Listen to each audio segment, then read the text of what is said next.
All right, welcome back to One Bar and Lupagus Show. I am Lupagus all by my lonesome tonight. We are looking at four Minnesota Vikings whose careers, let's just say 2021 seasons are going to be negatively impacted by the free agents the Vikings brought in. Some of these are obviously more important than others, but all these players so far with the moves that have been made by the Minnesota Vikings front office, the guys they brought in, it's just really not great for their futures in the foreseeable future. In purple, let's just not waste any time. Let's jump right into it. First guy whose future has been negatively impacted by the free agent signings is obviously the ginger snap, James Lynch. And this one, who really gives a shit, because James Lynch played for about 3 snaps last year. He had 1 nice sack. Other than that, we barely got a sniff of this guy. Delvin Tomlinson coming in, all but it's just going to bring his role back down to a minute level. So even if he makes the team, which he's, there's no guarantees he's going to make the team, his role is going to be very, very, very small. Situational guy, probably only see at best a handful of snaps a game. So anybody was hoping that James Lynch was going to take a huge step forward. That ain't going to happen after Delvin Tomlinson being in town, and no one really cares anymore because Delvin Tomlinson is going to be so damn good. And I know it looks like I'm wearing a turban, but for whatever reason, this hat on this camera looks like it's completely painted on my head, but that's just the way it is. It's not a swim cap. It's actually a hat. The next guy who is going to be negatively impacted by the Vikings free agent moves is cornerback Mike Hughes. Right now, this guy's future with the team is completely up in the air. Is he going to come back? Is he even going to play with that neck? So far, the reports have been that his neck is just fine, that he's medically 100% healthy. So what's going to happen now? The Vikings not only brought in Patrick Peterson, but they brought back Mackenzie Alexander. So at best right now, Mike Hughes is probably fighting for that 5th corner spot, one of the last corners on the depth chart. He does bring some returnability options. So perhaps he's looked at in that role and being an emergency cornerback.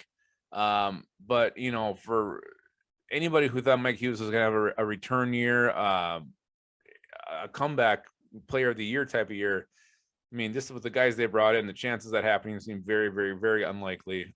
Hughes is bumped way down the depth chart right now. So, again, bring him in, let him compete. But not only do you have Cam Dantzler, Patrick Peterson, Mackenzie Alexander, Jeff Gladney, you got Harrison Hand and Chris Boyd, who, I think they got just as good a shot of making the team as Mike Hughes, who's really, other than a few flashes here and then, has done nothing and been one of the bigger busts of the Minnesota Vikings in recent years. So Mike Hughes cannot be excited about the moves the Vikings made in their cornerback room.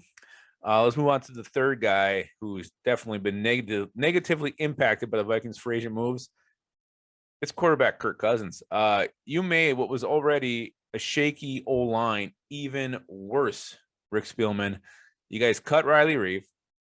No clear plan right now. We haven't been told what the plan is. You got to think it's probably swinging Ezra Cleveland out there. You took him last year in round 2 to be your left tackle.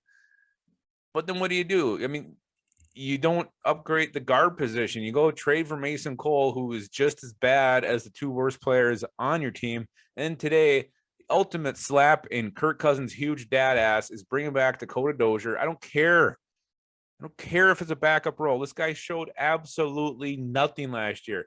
This was the problem with the Vikings last year. They saw problems, especially on the O-line. Instead of making a change, making these players accountable for their piss poor play, they just kept wheeling them back out there. You saw it first with Pat Elflein, then he went down. You saw it with Drew Samia, and we saw it all year with Dakota Dozier. He was shit from day one, and they kept rolling in it. They kept rolling in the shit. So Kirk Cousins' O-line got worse, and this can't bode well for him. He's still got his top 2 weapons. He's got Irv Smith. He doesn't have Kyle Rudolph anymore. So life's going to be harder for Kirk Cousins unless his team does something, here that we're not seeing. Some guard that's out there. Yeah, Forrest Lamb gives you a little bit more than what we got, but not much. You're looking at going to either have an inexperienced left tackle in the form of rookie or Ezra Cleveland, and then likely 2 very young guards starting as well. So Kirk Cousins, that could pan out, but I feel like the Vikings are doing last year what they did with their secondary. They're doing it with their offensive line this year, rolling the dice on young options. And thank God Kirk Cousins is tough as hell. You can hit this guy and he bounces right back up, because I think he's going to take a lot of hits this year. because his protection went to shit. So free agency has not been great for Kirk Cousins so far. I guess the only positive would be if the Vikings do keep scoring 30 points the way they did last year, this defense should be so much improved that that should win them plenty of ball games. But we'll see if Kirk Cousins could even make it through the season behind this shoddy ass O-line they have right now. And the last guy who's been negatively impacted by the Vikings free agent moves is cornerback Jeff Gladney. I just don't know where this guy gets his snaps right now. You got to think going into the season, Cam Downs is going to start on the outside along with Patrick Peterson.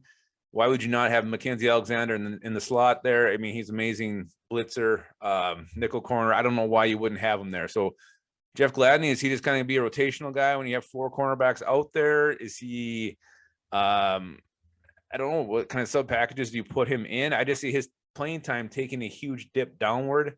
I think Zimmer is pushing for having the guys who are ready out there who can play. And maybe Jeff Gladney will surprise and surpass Mackenzie Alexander in the depth chart. Maybe something like that will happen. But right now, I mean, he was a starter. I think he started almost every game last year. I don't think he's probably not going to actually start a game this year the way it's looking right now. He might see plenty of snaps.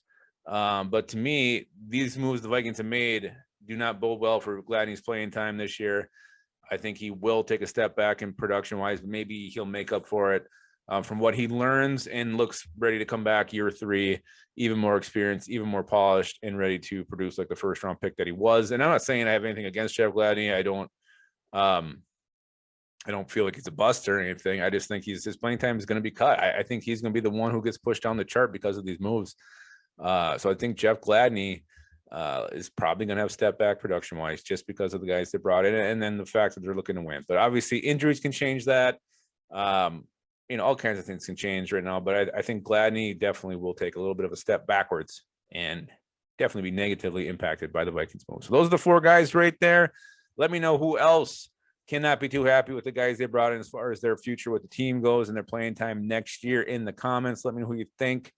We don't have any fun hashtags to drop right now, but hopefully soon we will when we figure out what the next giveaway is going to be. But until then, guys, always remember to keep your skull in your hole.